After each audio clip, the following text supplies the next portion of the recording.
ఏంటిదక్క ఏమో దాచుకుంటున్నావు నాకు చూపించకుండా? చూస్తే కులుకుంటావు నువ్వు. ఎందుకు? నీకు చెప్పకుండా వేసిన కాబట్టి. ఏంటి చెప్పు ఫస్ట్, ఏంటిది అది? మా అక్క అయితే ఇప్పుడు 10 నిమిషాల నుండి చెయ్యి అస్సలు చూపిస్తలేదు. నాకు ఓపిక లేకున్నా వీడియో అయితే తీస్తున్నా ఫ్రెండ్స్. ఏంటిదా?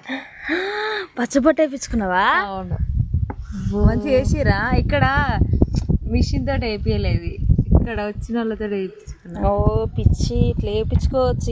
వేయించుకోవద్దు, అస్సలు నచ్చదు తెలుసా నాకు పచ్చబొట్లు. తమ్ముడునా? మంచిగా వేసిందారా? అన్నయ్య పేరు కాబట్టి ఓకే. ఇంకా వేరే అంటే అసలు నాకు నచ్చదు. ఇంత ఏజ్ వచ్చింది కానీ ఒక్క మచ్చ కూడా వేయించుకోలేదు, మచ్చ కూడా పొడిపించుకోలేదు. ఇప్పుడైతే పొడిపించుకున్నా. ఎట్లుందో కామెంట్ చేయండి. తమ్ముడు అని వేయించుకుంది. అంత ప్రేమ అక్కకి అన్న.